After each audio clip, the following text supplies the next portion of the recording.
We also have a master's in public policy that's for professionals who have been out practicing for a period of time. And we bring them in as resources and hopefully help them as well. And speaking today for that group is Nanina Coletta. Nina came to us from East Boston High School, where she was the family resource coordinator. I remember one of your reference letters talked about how born and raised in East Boston, I believe, you worked very hard to help all the new people coming into East Boston to feel at home there. And the best way to help students be engaged positively in school is to help their family and the community support them in that.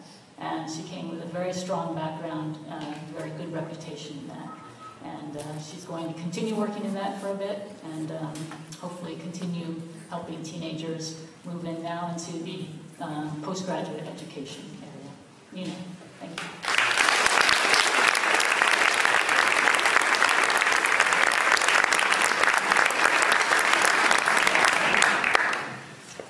Good afternoon to you all. My name is Nanina Gaeta Coletta, and I'm a newly minted Master of Public Policy. So, congratulations to all of you. I applied for the M.P.P degree because I want to chronicle the story of my community of East Boston, and I want to help develop it. I also was chosen as a neighborhood fellow, and because I had community organizing experience. I fell into that designation by accident at first and then by design, but I needed the 2 years in this program to formally learn how to be more effective, ask the right questions, and think beyond what I see. So now as an M.P.P, thank you, I've gotten the credentials and the methodology to accomplish this, and I'm going to carry the lessons I learned in the classroom and from you, wherever I go. 30 years ago, I received an undergraduate degree in journalism from Suffolk. I came of age during the Watergate era, and my heroes were Carl Bernstein and Bob Woodward, who was recently here. I also aspired to be tall, thin, and blonde. I was going to be a news producer at CBS. I was taught by the finest reporters and broadcasters of the time, including Bob McLean of the Globe, who leaned over his desk and said, "Never write like an academic. Never. You will bore your audience to tears." So I landed at Tufts, where all papers must be written in an academic tone. I think I was able to honor Bob's request of me, and some of my Tufts professors would agree. I do not write like an academic, and in case you noticed,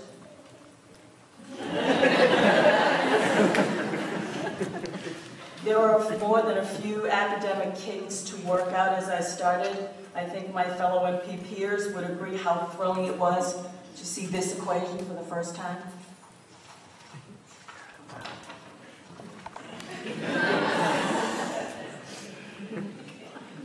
I hyperventilated.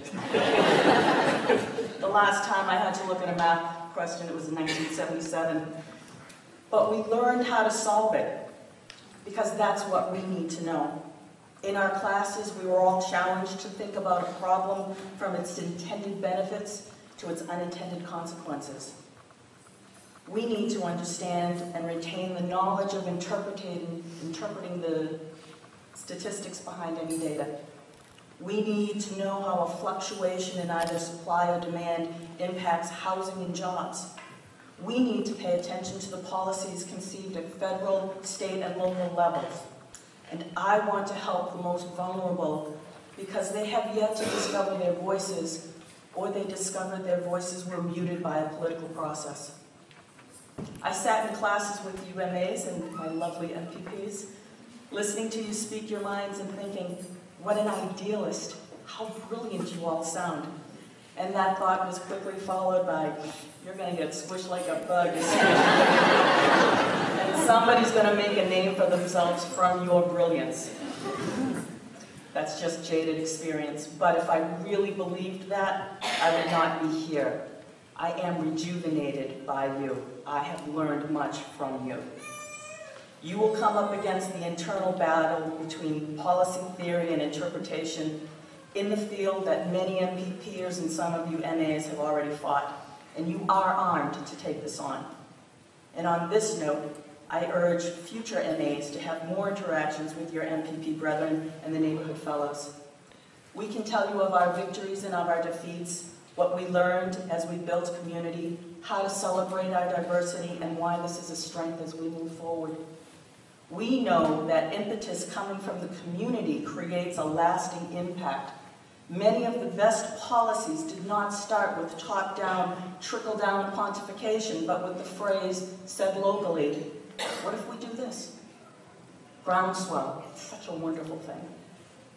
And while I'm up here, I ask the faculty of this department to incorporate more opportunities for M.P.Pers and MAs to interact with each other and with you, so you take advantage of our knowledge. And here's where I get a little emotional, thanking all the people who helped me complete this degree, when it would have been really much easier and safer for me to just stay in a blanket watching HBO on Sundays. So thank you to all of the professors I've come to know and from whom I've learned so much. You were daily inspirations and challenges. I had more epiphanies due to an assigned reading or something you said in class. And more than once I had a few, are you serious moments. Thanks to the teachers and parents at East Boston High School who gave me the encouragement and helped cover for me when I was needed to be there. And thanks to the MAs and the M.P.Ps past and present who were there for late night, early morning emails and occasional phone calls and Skype sessions. Your immeasurable support, especially fellow graduates Katrine Herrick, Judith Scott, Bridget Wallace, and Kaylee Fitzpatrick. I want to say thanks to John Wade Tommy for being the first person to talk to me during orientation. You made me feel so less conspicuous and not so lonely. Thanks to my mom, Sally, my aunt, Frances, my sister, Rosemary, three very strong women who inspire me. I have to quickly thank my family because they told me I was too emo and keep it short and not cry. Nobody wants to see it. So to my children, Christopher, Angela, and Gabriella, and my incredible husband, Edmund, thank you for all your help. This would not have happened without you. You may have noticed my ruby red shoes. I wear them to remind me that there is no place like home, where there is work to be done to help my community succeed and its people flourish, particularly if we can offer educational opportunities for everyone of every age. I am an example of that. So to the UEP faculty and staff, Dr. Jennings, you're all great. Thank you so much for listening. So shoes, take me home. I gotta go write that story in a non-academic tone.